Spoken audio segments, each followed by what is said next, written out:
Right off the bat, what I like to tell people is, look, we're all aging. We can't stop this. There's no Benjamin Button yet in this world, right? So as we age, let's just age gracefully. You're too tired. Sorry, don't touch me. I'm too tired.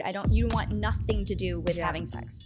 And this is something you need to discuss with your provider. Now, exercise has been shown to work better than any SSRIs out there. If you do have anxiety or depression, there are studies that show SSRIs can be considered placebo. They're not effective.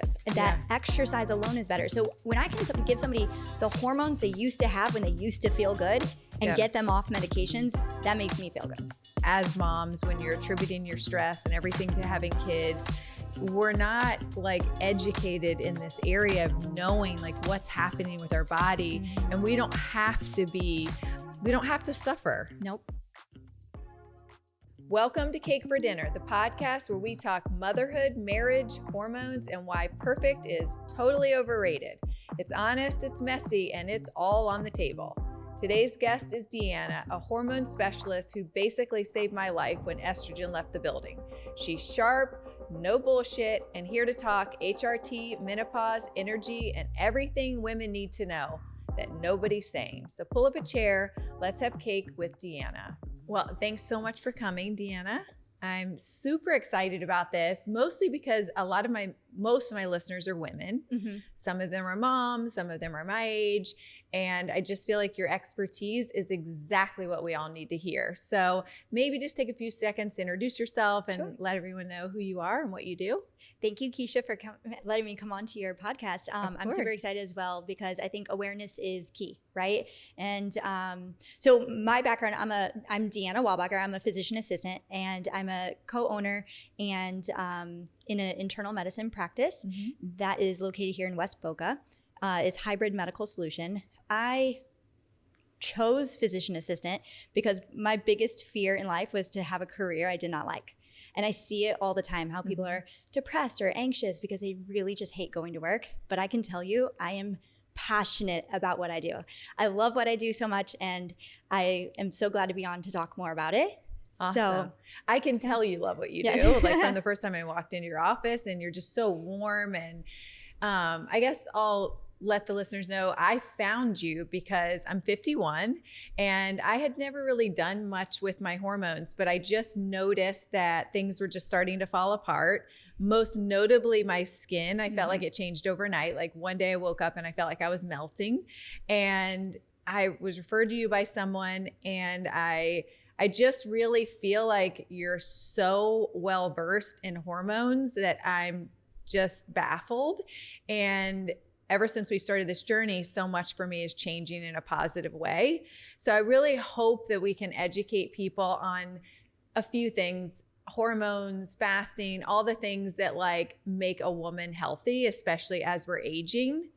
So let's start with HRT. Okay. So right off the bat, what I like to tell people is, look, we're all aging. We can't stop this. There's no Benjamin Button yet in this world, right? So as we age, let's just age gracefully. If we can talk about quality of life, I mean, I want to be that person that's 85 and still golfing and playing tennis or whatnot, right? Sure, you can go see your esthetician for the injectables if you want. And, we have things for the aesthetic pleasing, aging skin, right? Because as we live longer, we want to look better too, right? But I'm all about, let's make you feel good. And so with hormones, we know that hormone replacement therapy can kind of slow down the internal clock.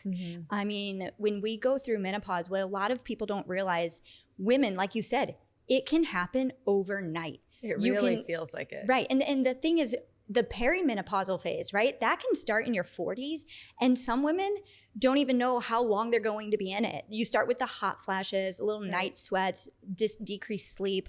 You start noticing, like you said, the skin changing. Your hair might change. It looks more brittle or frizzy. The energy level. I have so many young mothers, whether they're single moms or not, they just contribute their fatigue to being a mother. Right. Listen, women out there, you don't have to be tired. So that is the biggest advice I want to get out there. The other thing is the joints. as we age, like the joint pain, sure, you might be active and everything, but now you're like, oh man, my knee is hurting me more often. What I see with hormone replacement therapy often is these things are slowed down or almost like reversed, like gone. And so we also know how hormones affect the brain. Okay, well, I want to look good. I want to be thriving as I age, but I don't want to lose my brain either. Because what is the fun of that if you can't even function, right? So we know hormones can decrease the aging in the brain. I have several patients, you know, in our office, we do genetic testing. So we check for a couple genes that are prone to or linked with Alzheimer's down the road. MTHFR is one of them, and ApoE. I'm really passionate about this because I have those genes. My mother has those genes. And so we know that Alzheimer's and dementia starts about 10 to 20 years prior to the diagnosis. So if somebody's going to be developing, they're going to retire at like 65, right? Right. And they have those genes. I can talk to them about hormone replacement therapy at 50. Let's slow that down, right? Or even before then. I will be starting hormones. And HRT could be preventative for? It can slow it down. Okay. Yes, we know that estrogen. So we think that there's a direct link with the estrogen and testosterone and lack of hormones in women specifically with dementia. Interesting. Yeah, and a lot of people don't realize this. Now, I'm not saying I'm going to save you and prevent this, but we could maybe slow it down, right? Yeah. And that's the biggest thing. You know, women don't realize the lack of like hormones in general. And I want to go back a little bit and talk about, we have 3 hormones. People think we only have 2. There's estrogen, progesterone, which most gynecologists treat. Yes. And we have testosterone, believe it or not. And this to me is the most important female hormone. And this is what I believe is the key thing to reducing the aging body, right? So we know testosterone can help with brain fog. Muscle mass is huge. Mm-hmm. And what do women do as we get older? We get weaker. Yes. And I believe muscle is the currency of health and anti-aging and longevity. So I'm huge on building muscle / like maintaining muscle mass, because that is what, you know, when you can't go from sitting to standing, which I see all the time in my office, that is sad to me. Everybody should be able to go from sitting to standing without using their arms to push up, without rocking. We need that core support. And this is going to allow you to prevent falls as you get older, and stay active. That's the thing I've really noticed the most change from, I think, is the testosterone. Mm-hmm. Like, to your point about not knowing why you're tired or attributing it to motherhood, I think I've been tired for a decade. Exactly. You know? But I just kind of keep going. That's a little bit of my personality. So when I went on the testosterone, I was just zipping around, you know what I mean? And just feeling just a little more alive in my skin. And I wasn't really aware that I wasn't alive, you know? Right. So sometimes you have to get in it a little bit. I mean, so many people out there just living off caffeine. Yes. And like you said, you just get in the routine of go, go, go, and you're forcing, but then you crash at night. Right. And, you know, along with that comes relationship woes, right? So, I mean, if you're always tired, and there's libido issues with this, right? So you're too tired. Sorry, don't touch me. I'm too tired. You want nothing to do with having sex. And this is something you need to discuss with your provider. I feel like I've saved many relationships, to be honest. You've saved a lot. I mean, you say talk to your provider. I'm so glad you brought that up because I didn't want to forget this. So I went to my gynecologist probably like 6 years ago, and I was having a very hard time in my life with my daughter, you know, teenage years, and I was emotional, and, you know, I just started crying in the office, and she was like, listen, you need to go on Prozac. And looking back, I mean, I'm 23 years sober. So at the time I was, you know, multiple years sober. I've been through a lot of hardship. I've never been on an SSRI in my life.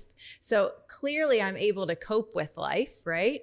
She did not do a hormone check. Mm-hmm. Now, I'm not going to lie, the Prozac was fucking amazing. Like, I would snort it if I could. But I don't know that necessarily my problem was truly anxiety or depression. I was probably in perimenopause. Mm-hmm. My hormones were depleting. So what do you say about that? Because, I mean, that just seems to be more common, I think. It's very common. And I'm glad you mentioned this. It makes me sad that actually have to admit, I used to practice that way. My very first job out of PA school was at an internal medicine clinic, and it was a Humana managed care. So for those out there not sure, we basically try to do everything in-house and keep costs low. Sure. And that's for insurance reasons, right? So we didn't do hormones. That clinic was, if you wanted this, go to talk to your gynecologist. I did not learn about hormones in school. We didn't talk about it. We were told women are going to feel hot flashes, night sweats. We're going to feel like we're going crazy. We're anxious, we're depressed, all these things. And, oh, it's okay. Just give them an SSRI, like Prozac or Effexor or Pristiq. Like there's many out there. And I practiced like that too. So women come in just like you, crying on my shoulder. I'm like, here's a prescription. I hope you feel better. Let's follow up again, Yeah. And my world has changed because now, like, I like to treat everybody like I want to be treated. That's the one thing, right? I see where I'm going to be in the next 10 years, 5 years, whatever. And where do I want to be when I'm 80? I want to walk the path. And so I'm constantly looking at learning new things, right? New conferences, peptides, hormones. So when I learned about hormones and I saw the benefits, yes. I'm never going back to that way of practicing again. It's just a matter of opening your eyes. I actually get people off of medications now by putting them on hormones. Sleeping pills. You know how many people come in, women specifically, but even men, they come in and they're complaining of not sleeping. Progesterone. Oh, don't even get me started I on know. the progesterone. It's like my new best friend. Exactly. You can sleep. I have so many women, they're like, Deanna, I'm finally sleeping so good and I'm in heaven. Wild. I didn't even know I wasn't sleeping either because I'm just like out there just doing whatever I can. You know what I mean? But that progesterone is like delightful. I've had people tell me they feel like they're sleeping like a bear, and they just are they feel well rested when they wake up in the morning. The only thing that's a little worrisome is because I have 3 kids, right. As soon as I pop it in my mouth, I think, God, I hope nothing goes wrong tonight because I'm incapable of helping, I feel like. You will be able to wake up. It's such a deep, nice, amazing sleep. Right. And that's how many women are missing that in their life through the perimenopausal phases. We can dose it to where you can take it even when you're going through this. Like we just don't give you as high of a dose, as menopause. This is what people don't realize. You don't have to go on Ambien or Lunesta, like all these sleeping aids where you do possibly get up and do things in the middle of the night you should not be doing, right? Like some of these others, the non-narcotic sleep aids we use can cause people to get the munchies at night. So they wake up literally in their sleep and will eat. I've heard that. Not good. So there's a lot of things. And now exercise has been shown to work better than any SSRIs out there. If you do have anxiety or depression, there are studies that show SSRIs can be considered placebo. They're not effective. That exercise alone is better. So when I can give somebody the hormones they used to have when they used to feel good and get them off medications, that makes me feel good. Amazing. So I was talking to somebody the other day. So I'm 51. She was, I think, 40. Okay. I felt like I need to make a public service announcement, like all women everywhere, you need to check your fucking hormones. Exactly. And like, so what would you have advised me to do 10 years ago so that I didn't get into the pickle I got in? So are you supposed to track your hormones and then supplement as you go along so you don't just lose them like I did? So if you haven't figured out already, women are quite complicated, right? So I can't say I'm going to help every single person out there, but I personally wear the Oura Ring. Okay. Yeah. There's the Whoop. There's these devices now that you can wear that can actually help you learn everything about you. I am very in tune with my own cycle, with my hormone fluctuations. And there's also this book out there by Dr. Mindy Pelz called Fast Like a Girl. Okay. That book really, I have my Oura Ring in that book, and it was a guide on how to eat and exercise and fast per my cycle. So this is really good for people out there who have like PCOS, or in like where their cycles are very irregular.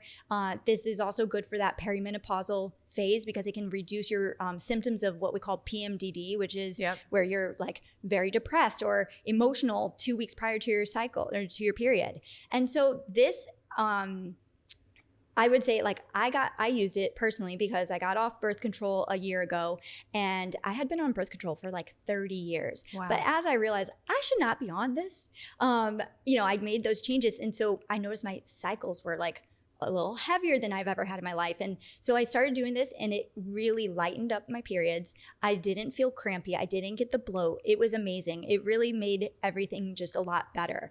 And being in tune. So that's one thing you can do naturally, right? Yep. Just maybe read that early book. on. So early on, right? To Just learn to kind yourself. of to learn yourself. Exactly. It's all about awareness, right? Okay. So in that, you can also see your sleep. You'll learn, like by the Oura Ring alone, I track what I eat. I notice like if I eat a big heavy meal before bed, I don't sleep well at all. So I've learned like alcohol, foods, and things like that can affect me. Okay. So that's another thing about awareness, right? Well, with the hormones, we can run blood work, right? Just in the blood work. Sometimes we can really help somebody with that alone. It's hard in the perimenopausal phase because everything is about the amount of FSH in the brain. Okay. That's your follicle stimulating hormone that can go to the ovaries and say, hey, pump out estrogen. When the ovaries pump out the estrogen, it decreases. It's a negative feedback loop that tells the FSH, okay, we've got enough estrogen, slow down. Okay. Well, in perimenopause, we are all over the place. We're like, the FSH might, that's why you might get skipped periods. You might go 3 months without one, then you have 2 in a row that month. And Right. it's just a whole, like the ovaries are sometimes pumping out estrogen, sometimes they're not, because we're in that phase of like, we're slowing down. Well, sometimes the blood work's not accurate in the, on that, because it's coming from the blood. Got it. Okay. Right. And so it's a snapshot of that day, not a snapshot of that month or that week, right? Okay. And so there is a test called the Dutch test. This is a urine analysis, and it checks the hormone metabolites, which is something that you're peeing out. Okay. This is actually pretty accurate as well. It's is more than just a screenshot, put it that way. And so we can look at that and see, are you estrogen dominant? Do you have enough progesterone? Mm-hmm. Are you aromatizing testosterone too much? And not only do we also look at cortisol and cortisone, which are your stress hormones. So there's so many things that go into it. And another hormone I haven't even mentioned, which we also do in the blood work, is thyroid. So we also like think of this as an entourage effect, right? Like all these hormones affect each other.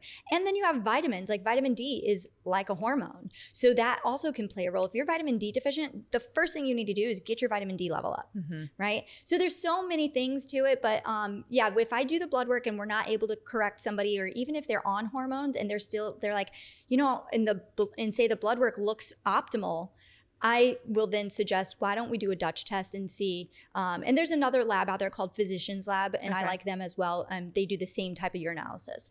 It's kind of like if you are a certain age, you should get a mammogram. This certain age, you get a colonoscopy. Like I feel like at a certain age, you should get the Dutch test. You know what I mean? Like it just seems appropriate. Like women's health is kind of like, it feels like it's a little behind. That's a good point. Insurance doesn't cover the Dutch test. Right. So that is one of the factors that a lot of women are like, no, I can't do it. It does. I think it costs around $400. Yeah.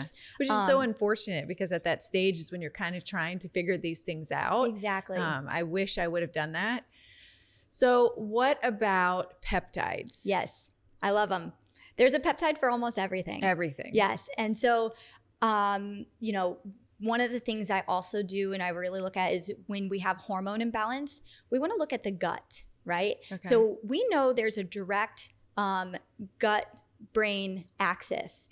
And when somebody is feeling off, not sleeping, feeling anxious, depressed, if their hormones are off, and say they just seem a little too young for the hormones to be off, or even before I start anybody on hormones, a lot of times I just want to make sure their gut is good too, because otherwise, guess what? They're not going to absorb the hormones, or they're not going to get the full benefit of the hormones. And so we want to check the gut.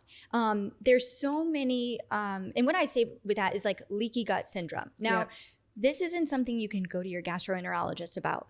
They don't technically believe in leaky gut. Right. I think it's becoming a more prominent thing now in the traditional medicine world of having the gut-brain axis, but they still don't treat it. That's the problem. And My they don't son, check it. Amongst other stomach issues, he has leaky gut, and he went to 6 pediatric gastros, and we ended up landing with LA Integrative. It's a place in Los Angeles of all places. And they have healed him basically with all these different supplements and vitamins. But he's 18, and we've been at the pediatrician for this since he was 5. Wow. See, that's what I'm talking about. Everybody gave a different idea of what it might be, or this and that. He never got symptom relief until this guy. Wow. And I mean, that's where I see people, they eat healthy, they're doing everything right. But guess what? Their body might not like the broccoli they're eating or the fish they're eating. Right. And so that's where we do like a food sensitivity panel is what a good baseline is to start with.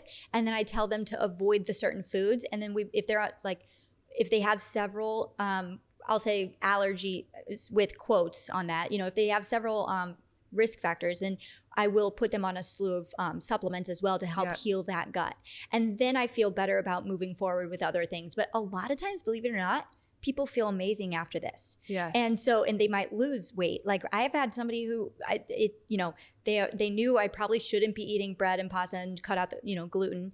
But when I showed them and they made a change, they dropped 10 pounds in 1 month just by cutting out gluten. And she was like, wow. And you might not feel better. Absolutely. Yeah. Absolutely. And so, going back to the peptides, we have several peptides that I put people on for like BPC 157 and KPV. Those are gut healing peptides. They're BPC 157 is an anti-inflammatory peptide.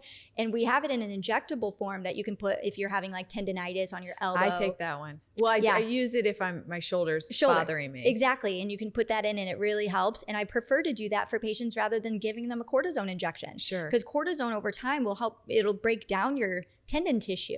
And I feel like I'm doing you a disservice, right? Here I am trying to help you feel better, but I'm giving you something that's going to deteriorate you as you get older. No, that doesn't sound right. So if we can do BPC 157 to help, that's what I do. Now, do you do that ongoing, or you do that when you have a problem? For the joints, you can do it as when you have a problem. Okay. But then the oral pill, I have one that has KPV in it, and that's another gut healing peptide. My son takes that one. Okay. I didn't put that together. Yeah. And so that is when you take it orally, it helps heal the lining of the gut, anti-inflammatory. So you might feel systemic anti-inflammatory too, like your shoulder might feel better. But it is like ibuprofen, but you know how ibuprofen and NSAIDs can ruin your gut. People can get ulcers from their stomach because if they don't eat with it, aspirin can cause bleeding ulcer, like things like that. BPC will heal it and help reduce that inflammation. So it's a phenomenal peptide. But the peptides I usually am really gung-ho about are the ones that help us maintain muscle mass. Okay. And so those are your CJC ipamorelin, your sermorelin, your tesamorelin. Those are huge. You can lose about 5 to 10% body fat. Tesamorelin you can lose even more maybe, and build muscle. Here everybody's, don't get me wrong, I love the GLPs out there. Those are peptides, GLP, GIP, like Mounjaro and Ozempic. But we traditionally see people losing muscle mass with those. Right. And so what people don't understand. So there's sermorelin, I have that one. Yeah, sermorelin. So that focuses on... That focuses on many things. It's recovery, repair. So basically I tell people if it's best to do these if you work out. If you're not going to work out, don't do it. That's what I always say. And you want to commit to 12 weeks of this. So that's what I always put people on a 12-week cycle, and you do it every night at bedtime on an empty stomach. And the reason we do that is because it can help with sleep too. So some people, did this instead of sleeping pills, and they come back and they're like, holy cow, I have better endurance with my workout. I can work out longer. I don't feel sore afterwards. I'm sleeping great. And we do, in our office, we do an in-body, which is a body composition analysis, right? And so I can measure their lean muscle mass with their fat mass and their visceral fat. So you'll do it before and after the 12 weeks. I even have them come in about 6 weeks through and just do a midway check just for accountability. I like following up on people. Yeah, I like that. What about for women interested in skin and that kind of thing? Do peptides help at all with? Absolutely. So there's a copper peptide. Okay. The copper peptide is great for skin. So there's a lot of topicals out there. And so you could get the topical. Now, I will tell you, I'm not a fan of over-the-counter stuff because you don't know the amount of amount of anything in it and what else is in it, right? So, I mean, I recommend if you're going to get peptides, I would get it through your medical provider or a legit pharmacy, you know, or a company that makes this for you specifically. And so the copper peptide is phenomenal for skin. There's even one called melanotan, and that is actually, it can help you look tan, believe it or not. Oh my goodness. But you do have to be careful. Not all peptides, so even though they're natural and they're wonderful, you have to be careful because that one can increase your risk of melanoma if you have that family history. Right. So I wouldn't give it to somebody in that, right? So you know, do your research before you just get on board with anything. But I do find estriol to be great. That's going back to hormones again, is really good for the skin on the face. Okay. Yeah, I just started that. Like, I don't know if it's just in my mind, but I feel like it's already working. Yeah. Do you have any idea how long it takes to so anytime you start anything, I always say give it at least a month, but that's what I would say, about a month. Okay. Yeah. Okay. So hormone replacement, peptides, and then what about your take on fasting? And because I also feel like being in menopause, I'm in a different stage than I obviously was 20 years ago. So do you change your philosophy around these things based on the person's age? Sure. So that's a great question. And I honestly had my eyes open when I did read Dr. Mindy Pelz's book, Fast Like a Girl, because I follow all these gurus for biohacking. You know, you got Gary Brecka, you've got Andrew Huberman is great. He's actually scientific with all of his podcasts and literature. You know, the list goes on. I mean, Dave Asprey, you name it. I am always trying to collaborate and hear what everyone else is doing. But guess what? They're all men. Right. You cannot tell me that a woman who has 3 hormones and a male who has 1 hormone, essentially, can do the same thing. It's not the same. And even though we share a hormone, it's not even really expressing itself the same way in a woman. Right. Exactly. So it's not the same. And so that's where it was really eye-opening. That's when I became really in tune with my cycle, because I was fasting for 2 years before, and not, you know, I would skip breakfast so I could have dinner with my husband. So I used to eat breakfast every morning. And funny enough, when I would eat breakfast, I probably got a sugary drink from Starbucks as well. And first of all, my breakfast was either like oatmeal that was like processed, or a fast food breakfast meal, right? Not good. So I was like, oh, this will be great. I can eliminate that crap, right? But I can say I used to always get the shakes before eating lunch, and I'd be ravenous, almost hangry. When I started fasting, I struggled. I did not find it as easy as some people told me it was. I then, you know, worked my way into it. So then it became no problem. Now I can fast. I mean, don't get me wrong, I'm ravenous right now, and that cake looks amazing. But I resist. You know, I'm good. I can make it. So what we do, Mindy calls this is metabolically flex. How many people can, you know, really do that? I have so many people, I tell them to fast, and they're like, I could never, I get hangry. I'm like, you need to fast even more. This is because you are not metabolically flex. You know, think about the cavemen. They didn't know when they were going to get their next meal. They only went hunting during daylight hours, and they didn't have an icebox or refrigerator to go looking for snacks, right? So they might not have eaten for 24 hours, and then they would have their meal, you know? So this is how we should be, because otherwise you're leading to insulin resistance, metabolic syndrome, you know, weight gain. This, I believe there's a lot of data with dementia and fasting and how it's good for us. But what fasting does is it gets you to the state of autophagy.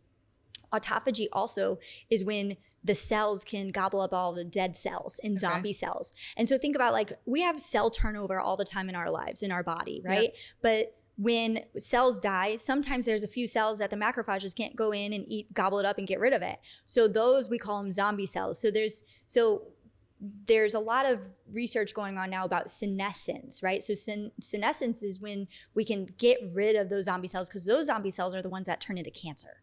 And so we don't know where that's going to be on the body or when that's going to happen. But if that dead cell is just sitting there brewing over and over for years, not good. It's not good. And so I take a supplement that's called senolytic complex. It's got, quercetin, fisetin, resveratrol.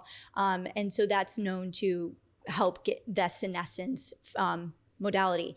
And there's a lot of products out there, and they believe like metformin might do that, So anyway, I'm a huge fan of fasting because it can also, believe it or not, like increase your muscle mass. So it can increase your growth hormone, your natural growth hormone, which therefore increases testosterone and therefore can increase and maintain your muscle mass. And so there's so many benefits to fasting, but when should we do it? So I learned through the book, like we should definitely not be fasting during a progesterone phase because we need that. The cortisol needs that, and the progesterone, we can actually deplete our progesterone by fasting. And so I thought that was very interesting. And there's also certain foods it's okay to eat a carb heavy meal or foods during that, but obviously you want to eat the healthy carbs. It sounds wild, but I feel like it like goes together. It like does. I feel like progesterone is soft and bingo. And like it just makes sense that that's when you would have a carb, or like it just goes together. Estrogen just feels like thin and uptight and like not, what I mean? If they were personalities. Right. So, and so it makes sense. The one thing I want to say out there for people who are still menstruating, the thing that I find really interesting is when women do get their period, they always think, oh, I'm on my period and give me my bagel. I want, that's when they eat carbs. That's actually estrogen. Right. You passed your progesterone phase. So I actually go into ketosis, the moment I start my period, and I feel amazing. Right. I can tell you, I don't get cramps. I don't feel bloated. My period is lighter. I have no issues because I'm reducing inflammation. And ketosis reduces inflammation. I love that. I love that idea of like timing it that way. Yeah. What if you don't get your period Bingo. anymore? So that's a great question too. So she does have a book also, or she suggests Fast like an old woman. It's called the Menopause Reset. Yeah. It's a little nicer name. But I do believe I have not read that one. I will be honest. Okay, but I'm going to get it. Yes. I highly recommend it, and then you can tell me how it is because I've heard her say something about women who are unsure, because you don't get a cycle, follow the moon cycle. Okay. And I did map it out for a patient once. And I gave her that paper. I wish I would have copied it first. But yes, that's something that if you can find I'm totally blanking now, but yeah, if there was a way you can map out the moon cycle and figure out the same, like you said, the progesterone with the soft moon. Like I think it was like that. Right. I love that. Is just a random question. Is estrogen dominant a thing that you are or you aren't? And does it stay that way until you treat it? Like, are you born estrogen dominant? I don't believe you're born estrogen dominant. I think it's something that we develop. And I think it's most of the time it's with hormone imbalance is really what comes to. So you can have that in young women. Like I had a 40-something-year-old going through perimenopause. She definitely came back estrogen dominant. Mm-hmm. And I was able to just balance her out with progesterone on days 10 through 21 of her cycle. And it was the first month was rough for her. She has really bad PMDD. But then from there, she's doing phenomenal. Okay. Yeah. So it's something that's why it's so important to get your hormones checked, because you don't have to feel crazy. That is what I cannot tell people enough. Like, we feel crazy enough already because guys don't understand us. And to be honest, I feel like a lot of doctors don't try to understand us. Right. And so this is where you can, talk to somebody who does understand you. I love that, because part of this podcast is like, I'm just done trying to be perfect or getting it right. And I think this like really ties together, because especially as moms, when you're attributing your stress and everything to having kids, we're not like educated in this area of knowing like what's happening with our body. And we don't have to be, we don't have to suffer.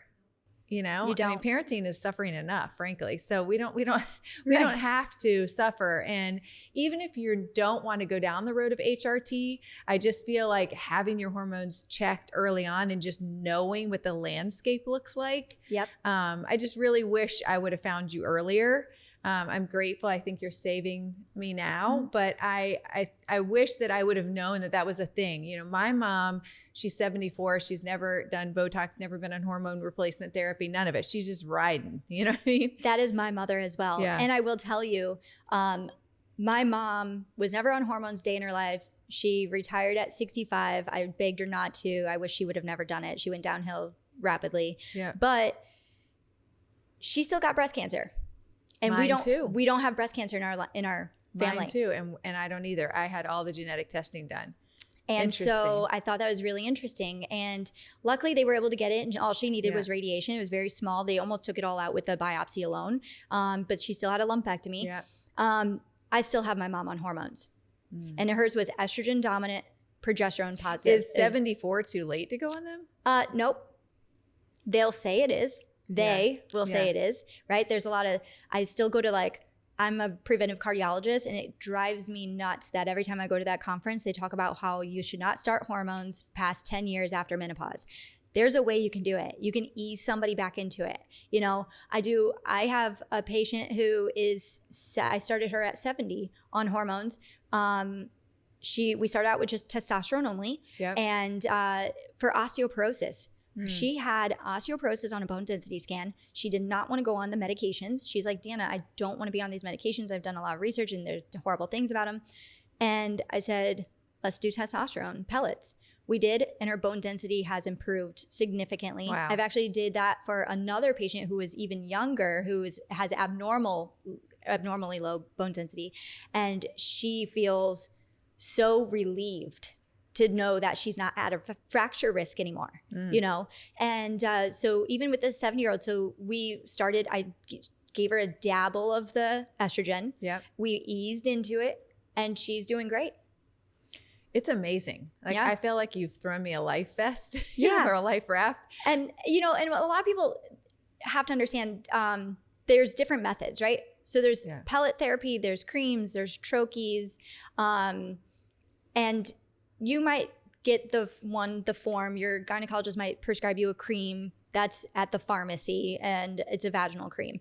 Okay, sure, you can try that if you want. The creams vaginally are more of a localized. They don't get absorbed as systemically. Right. We do bioidentical hormones. And so there is a difference. So, and there's a patch I forgot, by the way. Yep. But I have it on right now. Okay. and people, and that is the way that's formulated. I'm actually okay with that because it is estradiol, right? And you can do pills and capsules too. But the progesterone you want is micronized progesterone. I used to have to specifically write it that way, but now that's the only progesterone available. Okay. So that's good. But we can also compound progesterone for specific doses because at the pharmacy, it only comes in 100 or 200. Okay. And the oil at the pharmacy is not the best either. And, you know, the way things are formulated, right? But bioidentical hormones have never been shown to cause cancer. I'm not going to say I'm not going to cause you cancer because we are putting hormones on you. And if you have a receptor in there, we would be like putting fueling the fire, gasoline on the fire, right? So it would ignite. Now you have two choices. You live in fear saying, no, I don't want to get breast cancer. Or you say, okay, well, I'm 50 and I know that breast cancer is age progressive anyway. I'd rather get it now while I'm young and I can fight it off and we take care of it and I can have quality of life. Right. I personally will choose quality of life over fear. Yeah. That's me. Everyone is different. I have both patients in my practice, right? Yeah. And so I also have non-hormonal modalities to help people as well. But I do believe— But I like that education is the key. Yes. Well, we're going to stop our fasting and eat a piece of cake. I'm so excited. So this cake is made by my brother, actually. Okay. It's called a butter cake. Oof, it looks amazing. It is amazing. Delicious. Well, I just wanted to thank you so much for coming. I think I'll have you back again if you're willing, because this is a subject that I feel like needs hours and hours and hours. Absolutely. But thank you so much. And thank you. I'm so excited you came. Thank you.